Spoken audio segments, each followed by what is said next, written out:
శ్రీ మునిపల్లె రాజుగారి కథలు 3వ భాగం 13/4/25. మొదటి కథ వారాల పిల్ల. నాయనమ్మ ఒక రోజున నిద్రపోయి తిరిగి ఎవరు పిలిచినా లేవదు. అమ్మ నాన్న వెళ్ళి నాయనమ్మ భుజాలు పట్టుకొని ఊపి లేవమన్న. ఇంతలో నాన్నగారు ఆమె ముక్కు దగ్గర వేలు పెట్టి తీసి అమ్మ వంక చూసి, అమ్మ నారాయణను వెళ్ళి పొమ్మని. నారాయణ గది నుండి వచ్చాడే కానీ ఏదో ఆశ్చర్యం ఉన్నదని తలుపు సందుకుండా చూస్తూ నుంచురు. జ్వరం వచ్చిన వాళ్ళని చెయ్యి పట్టుకు చూస్తారు కానీ ఎక్కడైనా ముక్కు దగ్గర వేలు పెట్టి తీసి నాన్న అమ్మ వంక చూసినట్టు ఎవరైనా చూస్తారా? నారాయణకు అర్థం కాదు. తలుపు సందులోంచి తిరిగి పరికించి చూశారు. అమ్మ నాన్న నాయనమ్మను మంచం మించి కింద పడుకోబెట్టారు. అన్యాయం అన్యాయం. జ్వరం వచ్చిన వాళ్ళను ఇంత అన్యాయం చేస్తారా ఎవరైనా? తనకి ఎన్నిసార్లు రాలా? వచ్చినప్పుడల్లా బెత్తని పరుపు, తెల్లటి దుప్పటి, నాన్నగారి ముక్కమల్ దిండు అమర్చేవారు. ఆ సాయంత్రానికి కక్కయ్యలు అత్తయ్యలు అంటే పిన్నులు కక్కలు. నారాయణ ఎరగని కొందరు ఎవరెవరో వచ్చి పెళ్లిలో తన ఒళ్ళో కూర్చోబెట్టుకొని పల్లకీలో తల వంచుకొని ఊరంతా ఊరేగిన చిన్నత్తయ్య ఏడుస్తూ వచ్చి ఆమెతో పాటు పెద్దత్తయ్య కొడుకులు, కూతుళ్ళు, బావులు. అయ్యో ఎందుకలా అలా ఏడుస్తారు? నారాయణకు అర్థం కాదు. తన కూడా ఏడవటం మొదలుపెట్టి నాన్న వచ్చి బిస్కెట్లు చాక్లెట్లు పెట్టి జవాను రామలింగం నారాయణను మేడ మీదికి తీసుకెళ్ళి తను తప్పించుకొని పిట్టగోడ కంతలు కళ్ళు ముక్కు ఇరికించుకొని చూశారు. వాళ్ళందరూ ఏడుస్తుండగా తను మాత్రం వాళ్లతో పాటు గొంతు కలిపితేనే తప్పు వచ్చిందా? అదుగదుగో నాయనమ్మను చిన్న వాహనం మీద పుట్టలమ్మ గుడి మీదుగా మోసుకొని తీసుకెళ్తారు. నాన్న చుట్టాలు వచ్చిన వాళ్ళు కలిసి పైన ఆ గొడ్డలేని నెత్తి మీద బట్ట కూడా ఇప్పుడు సరిచేసుకోని నాయనమ్మ వీళ్ళంతా ఏదో అన్యాయం చేస్తున్నా అయ్యయ్యో అనిపించేది. ఆ రాత్రి నారాయణకు ఎంగిలికి లేదు. నాకు నాయనమ్మ కావాలని. నాయనమ్మ కాశీ యాత్ర పోయింది, ఎలా వస్తుంది? ఇప్పుడే రమ్మంటే అందం. అయితే నేను పోతా. వీలేదు, మనం వెళ్ళకూడదు. అయితే నాకు కథలు ఎవరు చెబుతారు? నేను నువ్వు చెబితే ఏం బాగుండవు. నేను వినను. నాన్నగారు కొడతారు. దెమ్మరాక్షసి రాజు కూతుర్ని 7 మల్లె మొగ్గలు ఎట్లా చేసింది చెప్పమంటే కొన్న కొట్టెలా సగం పాడుబడ్డ గ్రామదేవత మందిరమంతా కలియదుట్టాడు నారాయణ. వెంకాయమ్మ గారిలు కూడా వెతికారు. మామయ్య గారి దేవుడి గదిలో చూశారు. ఓహో, నాయనమ్మ రుద్రాక్షలు, విధూపి పళ్ళు అలాగే. ఆమె పాత నీరు కాది దోవతలు, కాషాయ దోవతలు దండం మీద వేలాడుతూనే ఉన్నాయి. కానీ ముసలమ్మే మాయం. ఎవరిని అడిగినా నిజం చెప్పటలే. అమ్మ కాశీ అన్నది, అత్తయ్య దేవుడిలోకి పంపిందంది, మామయ్య ఊరికే అన్నాడు, రామలింగం లేదన్నాడు. ఎవరిని నమ్మాలి నేను? ఆ అదృష్టవశాత్తు ఆ రోజు వారాల పిల్లాడు వచ్చి, ఆ అబ్బాయి పేరు నరసింహం. చిన్న పిలక, విభూతి, అప్పుడే ఉతుక్కున్న చొక్క, చేతిలో పుస్తకం. నరసింహం తనకన్నా చాలా పెద్ద. నారాయణ నరసింహాన్ని పట్టుకుని, మా నాయనమ్మ కనిపించిందా? ఎలా వస్తుంది? చచ్చిపోయిన వాళ్ళు బూడిదైపోతారు కానీ ఎక్కడ శ్మశానం? నారాయణకు ఈ మాటల్లో గట్టి నమ్మకం కలిగింది. ఆ రోజు నుంచి వారాల పిల్లాడి పుస్తకం ఇచ్చి గీతలు గీయడం, దాని పెట్టెల మధ్య దాచిపెట్టడం కానీ చెయ్యకూడదన్న నిశ్చయానికి వచ్చి కొంతసేపటి వరకు మౌనం వగి నన్ను తీసుకెళ్తావా అని అడిగాడు. అక్కడికే శ్మశానంలో. నాయనమ్మ బూడిదైపోయిన చోట.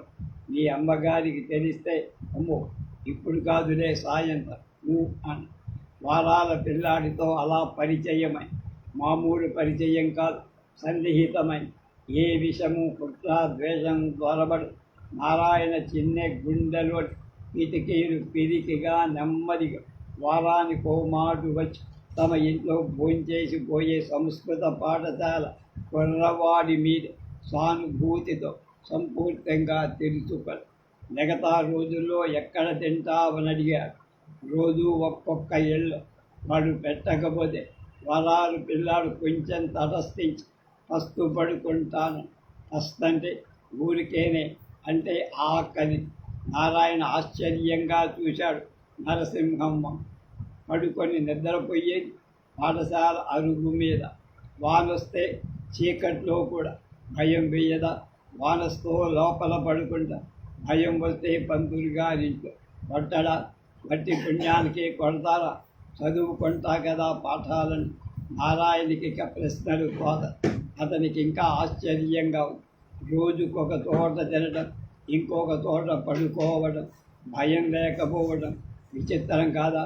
నాయనమ్మ చచ్చిపోయాక మళ్ళీ వారాల పిల్లాడు కసీమధలు కథలు చెప్పినట్లుగా నారాయణ లేత మనస్సు మీద చేతితో తనకు తానే ఈ విచిత్ర చిత్రాన్ని అతికించుకొని తూర్పున సూర్యుడితో పాటు లేచి చంద్రుడితో ఆడుకొని మేడ మీద వంట మనిషి తెచ్చిన నెయ్యితో అమ్మ పెట్టిన గోరు ముద్దలు తిని నిద్రపోయే నారాయణ ఆకలి కొరత అలసట ఎరగని కుటుంబంలో పుట్టిన నారాయణ హఠాత్తుగా వారాల పిల్లాన్ని వదిలిపెట్టి ఇంట్లోకి పరిగెత్తి అమ్మ నేను కూడా వారాలు చేసుకుంటా అని గంభీరంగా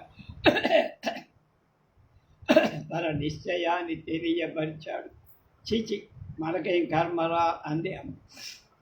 కానీ నారాయణ చిన్న హృదయ ఫలకం మీద ఆ చిత్రం ఎవ్వరూ చెరిపి వెయ్యరు. బహుశా నాయనమ్మ ఉంటే ఏమయ్యేది? పుట్టలమ్మ గుడిలో శిలల ఇంటి వెనక రావి చెట్టులాగా ఆ చిత్రం నిలిచిపోయి నారాయణకు లోకం సమాజం ఏం తెలుసు? నాన్న కంపెనీ నుండి తెచ్చే నోట్లలోని మహాత్మ్యం అని ఎవరు చెప్పారు? ఈ నోట్లు లేని నిర్భాగ్యులు ఈ కర్మభూమిలో, ఈ వేద భూమిలో బుద్ధుడు వ్యర్థమానుడు పుట్టి మెత్తిన కండలు పడే పాటు అతనికి ఎవరు చెప్పారు? అతను తెలుసుకున్నదల్లా ఒకటి, వారాల పిల్లాడి జీవితం గమ్మత్తై ఎప్పటికైనా తన అలాంటి జీవితం గడపాలి. మూడవది, నారాయణ అందరి పిల్లలతో కలిసి ఆడుకోవటం ఎప్పుడూ నేర్చుకోవాలి. అతని స్నేహితులు 2-3 మాత్రమే, వేణు, వెంకు, అవధాన్. వీళ్లతో కలిసి పాచి నీటితో, పురాతన గోడలతో, శిథిల రూపంలో ఉన్న లోతు కోనేరు రోజు వెళ్ళే నాయనమ్మ కథలతో బుద్ధి వికసించి నిశితంగా విమర్శగా విశదంగా ఆలోచనతో అతని మనోక్షేత్రం పెద్దదవుతున్న నాయనమ్మ బూడిదైపోయి నాన్నగారికి ఓపిక శాంతం లేవు. అమ్మ చెబితే కథల్లో సయ్యి సారం ఉండవు. ఇంటికొచ్చే చుట్ట అమ్మ నాన్నగారితో మాట్లాడే వాళ్ళే కానీ తనతో కూర్చొనే వాళ్ళు లేరు. వేణు వెంకు ఆటలకే కానీ ఇంక దేనికి పనికిరా. అవధానులకు సిగ్గు, రామలింగం జవాబుకు ధైర్యలేని పని, జవానుకు తీరికలేని పని. వారాల పిల్లాడు వారానికి ఒక్కసారి కనిపిస్తాడు. నారాయణకు అంతా కొరతగా అస్పష్టంగా కలిగి 8 ఏళ్ల వేదాంతాన్ని వయస్సుకు బుద్ధికి మనసు నాగరికతకు మించిన అసంతృప్తి అని వికసించి నేడు రేపు వసంత శోభతో తాను పాల్గొనబోతున్న గులాబీ మొగ్గను తుంచేసినట్టు నాయనమ్మ సాగు నారాయణ జీవితాన్ని సెంటిమెంటల్ లోతుల్లో దించేసింది. అందువల్ల నారాయణ చాలా మారిపోయాడు.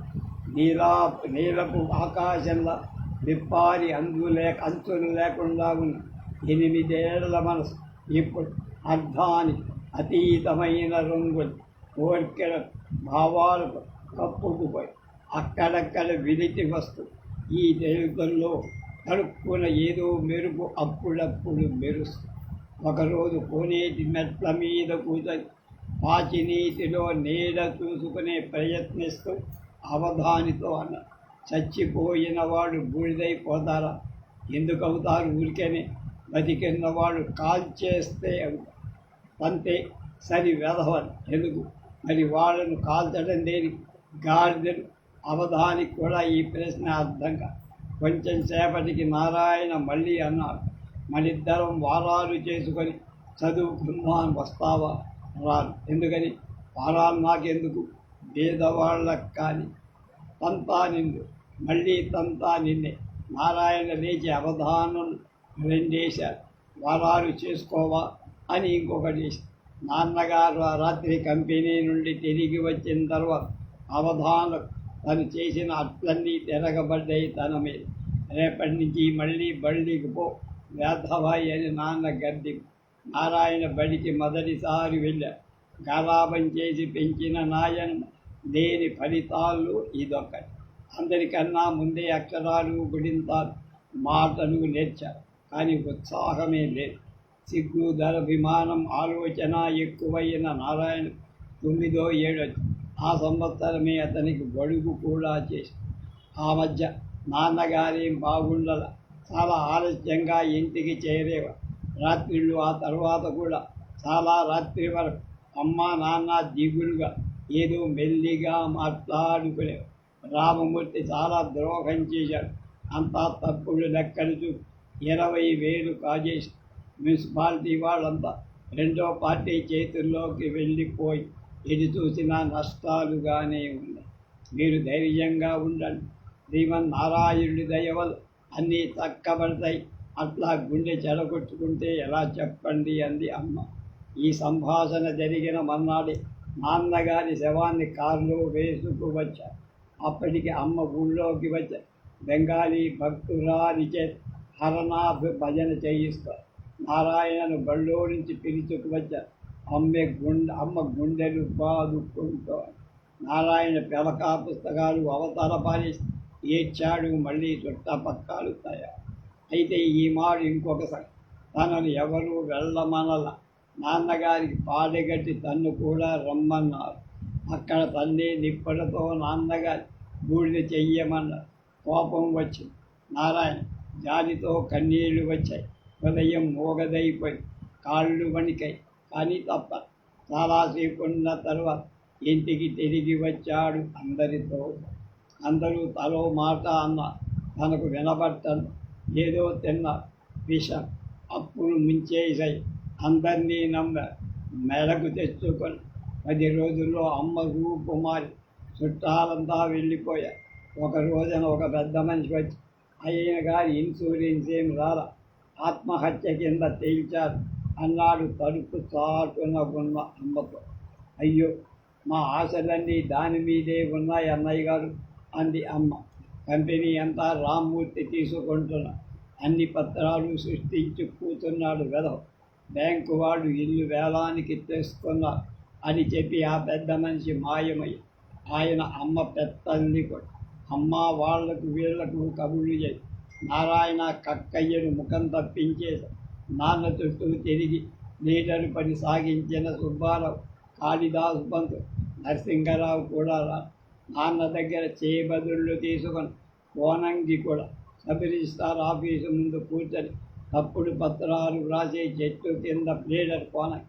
నాన్న డబ్బుతో చైర్మన్ అయిన సీతారామ శాస్త్రి అస్సలు రావా. నారాయణకు ఈ సంగతి ఏం తెలియదు.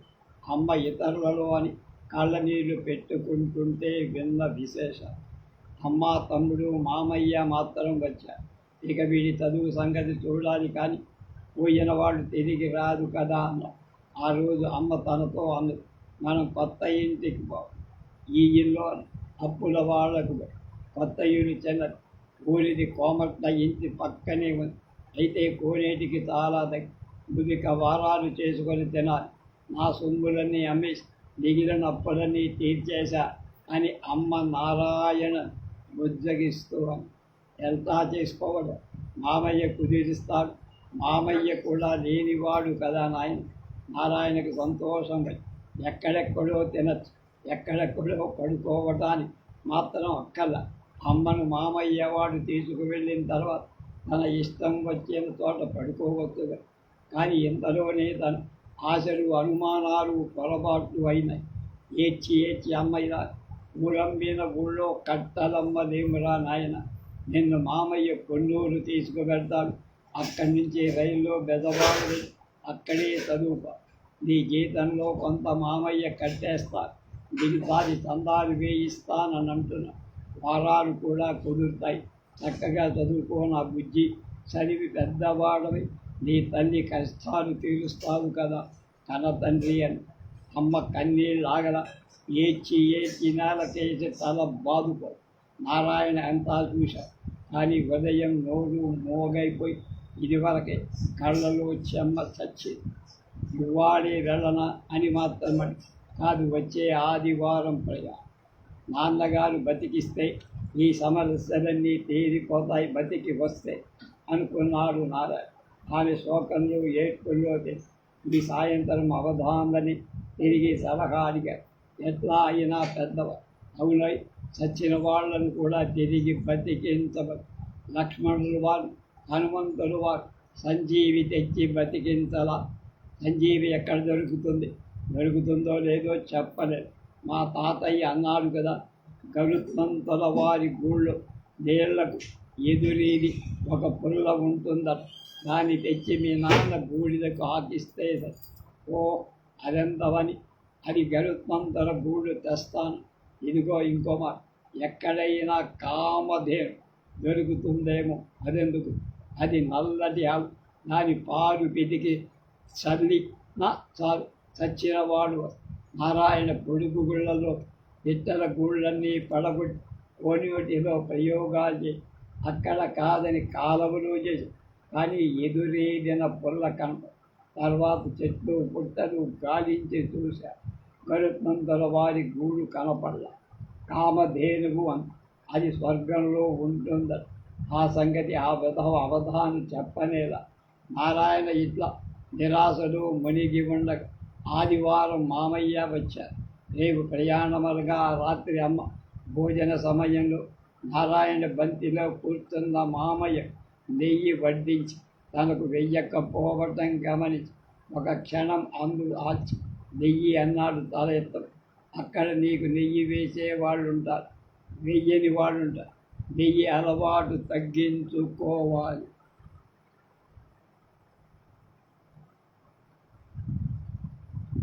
అని తల్లి తల అటు తిప్పుకొని కళ్ళు తుడుచు. మరి ఇంట్లో వారాల అబ్బాయికి నువ్వు వేసేదానివిగా, ఆ పిల్లవాడు పెట్టి పుట్టాడు అని అమ్మ గద్గదిక స్వరం నుండి మామయ్య కళ్ళ నుండి 2 దుఃఖ బాష్పాలు దాని అన్నంలో కలిసిపోయాయి. ఆయన కళ్ళెత్తి చేసి ఒక గరిటె వెయ్యి పర్వాలేదా. నారాయణ చెయ్యి అడ్డం పెట్టి వద్దు వద్దు అని లేచి చెయ్యి కడు. ఏమైంది ఈ ఇంటికి, ఎవరికి అన్నపూర్ణను లేదన్న ఈ ఇల్లు, లక్ష్మి 4 చేతుల్లో హారతులందుకున్న ఈ ఇల్లు, బీద విద్యార్థులు వారపు పిల్లలు తలదాచుకొని త్రేయించిన ఈ నాన్న నీడనే భద్రాభట్రాలు పొగడ్తలతో చుట్టుముట్టిన బంధువుల సంరంభాలతో ప్రతిధ్వనించిన ఈ ఇల్లు. ఏమైంది నాన్నతోనే లక్ష్మి కూడా పోయి అన్నది అమ్మ చెయ్యి కడుక్కుంటున్న నారాయణతో.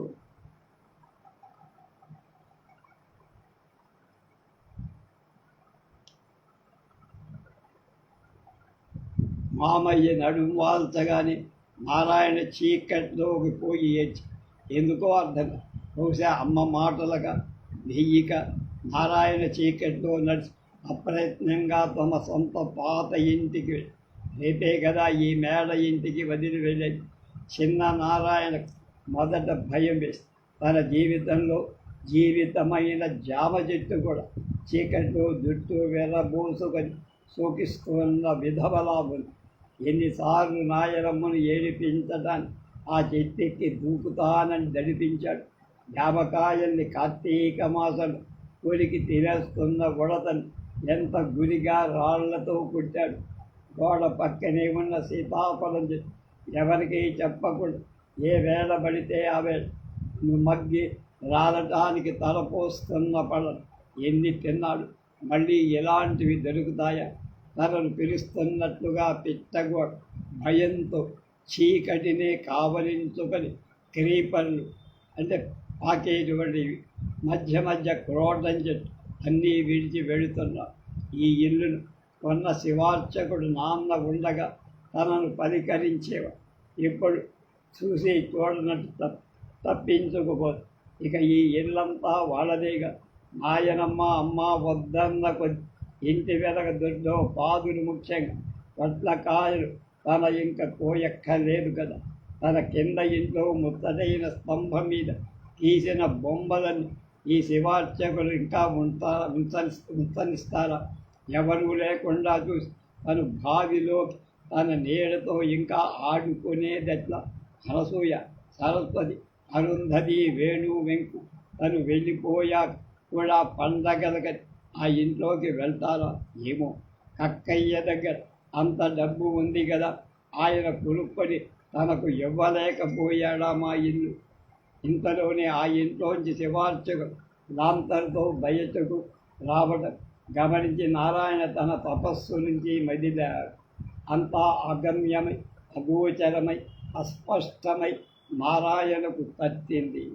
జవాన్లు, గుర్రబగ్గి పరుపులు, పండగల లడ్లు, సందడి, చుట్టాల రకాల ముఖాల గల ఇంటి నుండి కోమట్ల ఇంటి పక్క 2 గదులు పాత పూరింటికి వచ్చేసరి నారాయణ వయస్సు పెరిగినట్లు అనిపి చీకటిలాగా వెనకటి సంగతుల దిగులు పట్టి చీకటిలాగా రేపు ఉదయం రైలు బండి కూడా తట్టి వెళ్ళేటప్పుడు అవధానులు నారాయణకు కలవనేలే.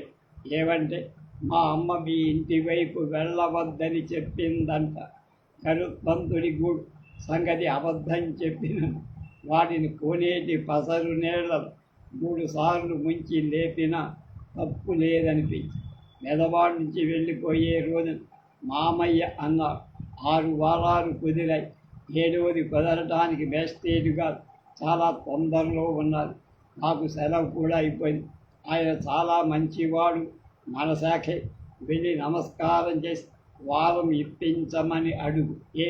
ప్లాట్ఫారం మీద మళ్ళీ మావయ్య, నీ నాయన వెలిగిన వెలుగు ఇప్పటికీ మీకు కాష్టకాలం వచ్చిందిరా. ఆయన కళ్ళు ఎప్పుడూ తడిగానే ఉంటాయి. బాగా చదువుకో. 3 నెలల జీతమైతే కట్టేశా. ఆ తరువాత సంగతి చూద్దాం. వెనక మీ పురోహితుడు శేషయ్య గారి కొడుకు ఉన్నాడు ఇక్కడే.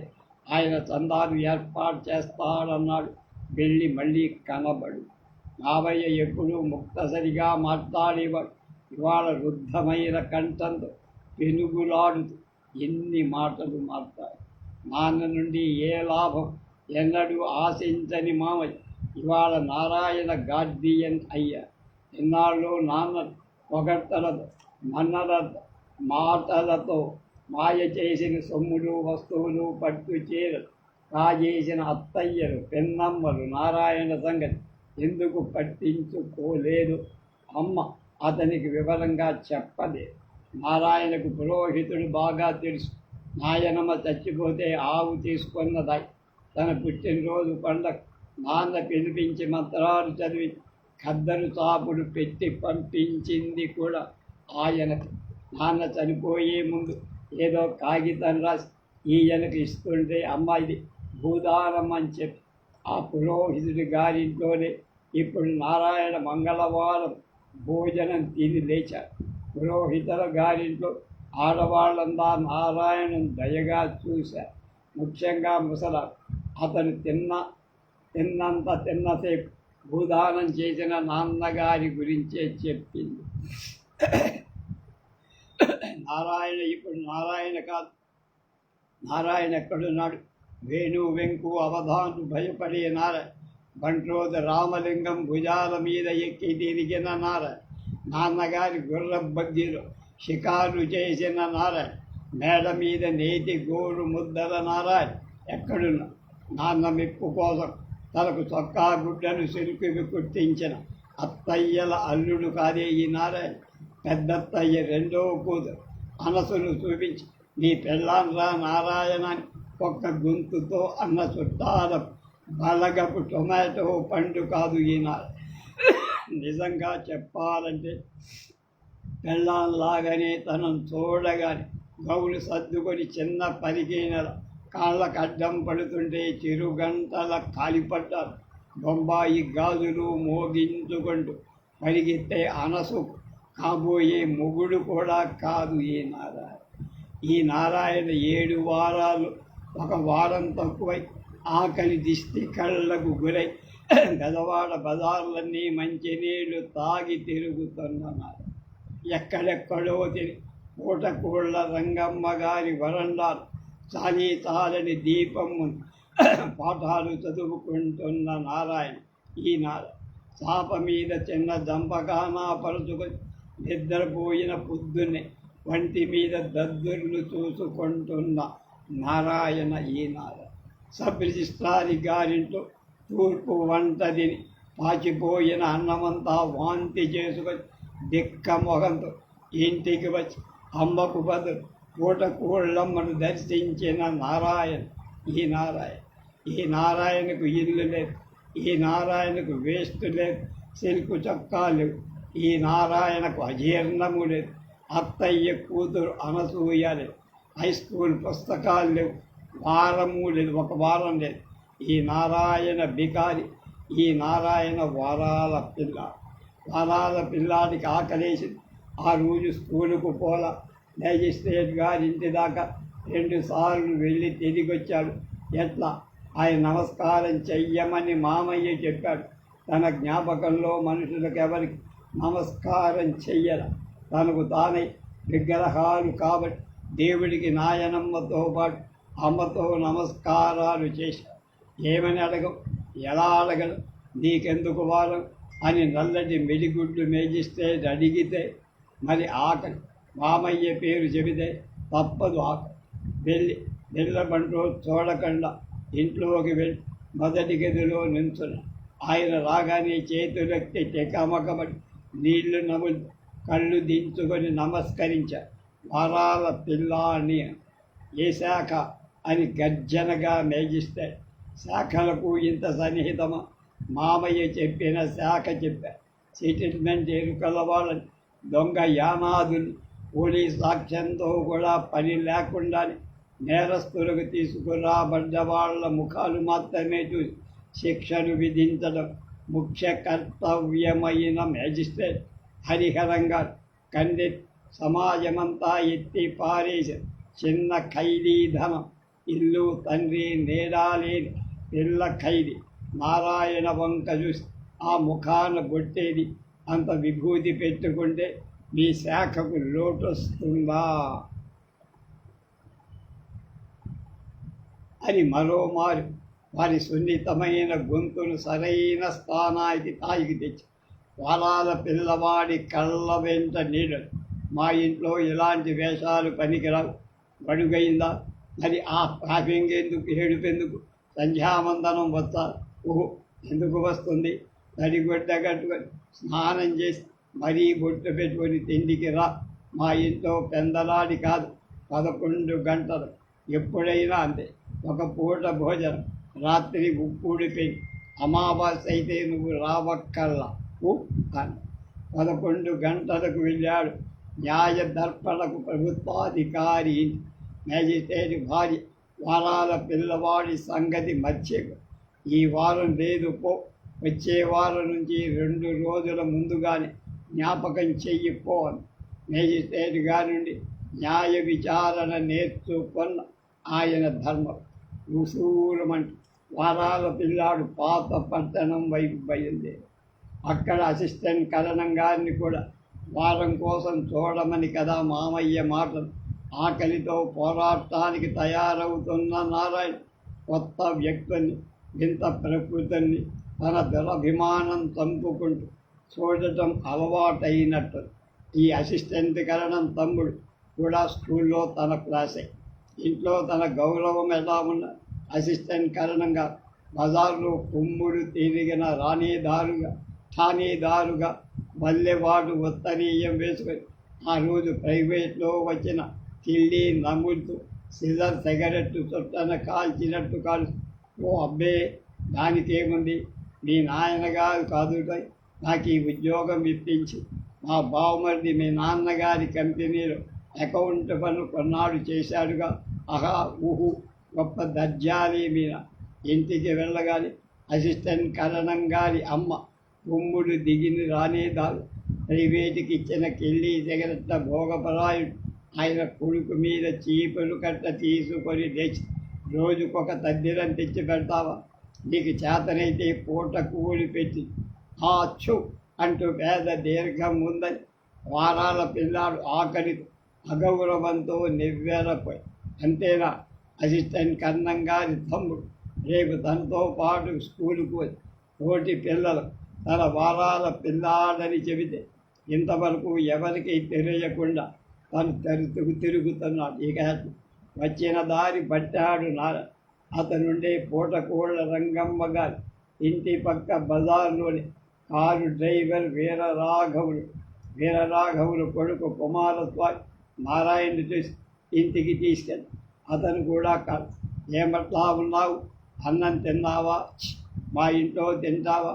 భోగం వీరరాఘవులు భార్య కొంచెం మడిగానే బ్రాహ్మణ కుర్రాడికి బట్టి అమ్మను తలుచుకుంటూ నారాయణ అన్నం తిన్న అంటే కుమారస్వామికి కూడా తన వారాల సంగతి తెలిసిపోయింది. మర్నాడు సబ్ రిజిస్ట్రార్ గారింట్లో వారం చెప్పడానికి చిచి దూరంగా ఉండు అంది తూర్పున పుట్టిన పతివ్రత. నువ్వెక్కడి బ్రాహ్మడి వంట, నిన్న నీ తిండి బోర్లించుకున్నదెక్కడ? ఆ భోగన్ డ్రైవర్ ఇంటోన. అది రామరామ, నీకు ఇంకేం వారం, ఏమింకా అలా చూస్తావు?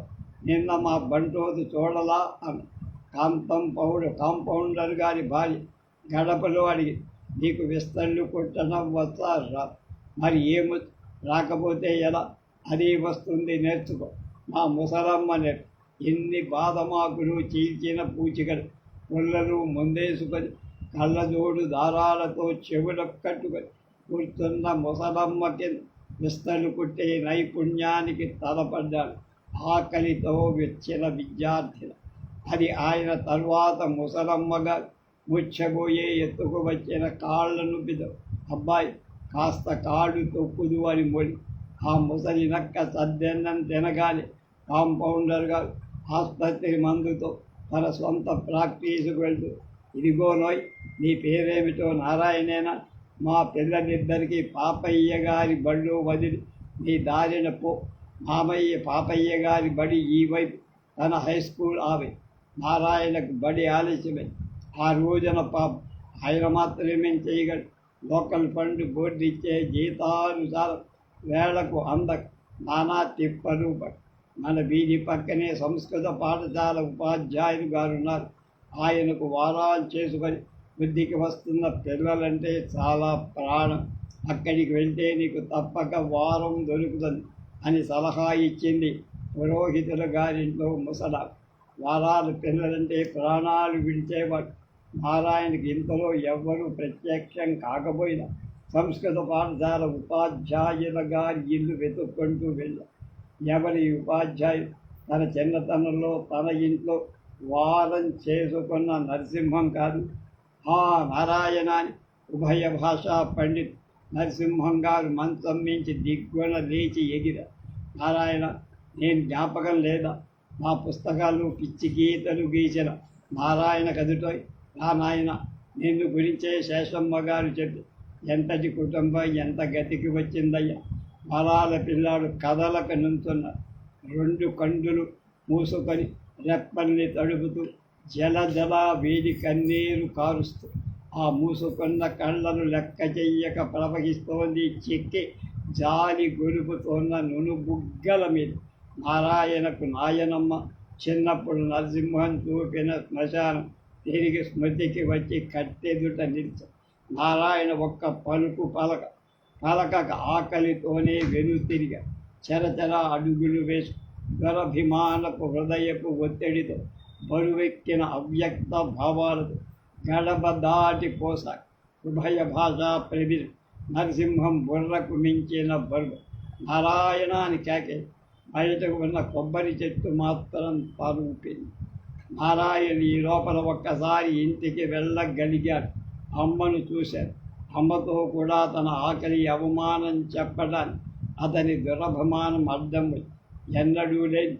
ఎన్నడూ ఎరగని ఈనాడు ఆకలి గురించి అమ్మతో ప్రస్తావించడం ఎలా, తను ఎందుకు వచ్చాడు ఆ విషయాన్ని 2 రోజుల తర్వాత తీవ్రమైన వేదనతో నారాయణ, అమ్మా, నువ్వు వచ్చి నాకు వండి పెడితే చక్కగా చదువుకుంటాను. మనకిక్కడ లేదు నాయన, ఆ ఇంటికి అద్దె, మన తిండి గింజలు. నేను మగ పుట్టలేదు కదా ఇంత సంపాదించి పడేయటానికి. అభిమానంతో మామయ్య గారి కూడా పోని అమ్మ కోమట్ల ఇంట్లో చాకిరి చేసి తనకు చొక్కా కుట్టించిందని నారాయణ గ్రహించడానికి ఎంతోసేపు తను వెళ్ళిన ఈ 6 నెలల్లో ముసలిదైపోయినట్లుగా ఉన్న అమ్మ జవాబు శాంతంగా విన్న. ఆ రాత్రి మళ్ళీ బెదవాడ ప్రియ. బెదవాళ్ళు బండి దిగి ప్లాట్ఫారం నుంచి మరో దానికి మారారు. ఎందుకో అతనికే తెలియదు. ఈ బండి తప్పిపోతే జీవితమంతా భగ్నమైపోతుందన్నట్టు పెట్టెలతో, పక్క చుట్టలతో, సంచులతో పరుగులెడుతున్న ప్రయాణికుల్ని బెంచీ మీద కూర్చొని చూసి ఒంటరిగా దిగిన దిక్కులేని ఆడవాళ్ళ అపహరించి పడుపు గృహాలకై ఉత్తర దేశంలో అమ్మే నరహంతకులు, స్టేషన్లో పోలీసులు పెంచుకుంటున్న జేబులు కత్తిరించే దొంగ కుర్రాడు అందరూ ప్రయాణికులాగానే కనిపించారు. నారాయణ కళ్ళ ఆ ఫలాని షావుకారు ఖమ్మంమెట్లో కొన్న దొంగ బియ్యాన్ని ఇంకా పెద్ద లాభం వచ్చిందన్న సంతోషంతో టిక్కెట్లు కొనకుండానే భోగిలే ఎక్కుతున్నాడని నారాయణకి ఏం తెలుసు.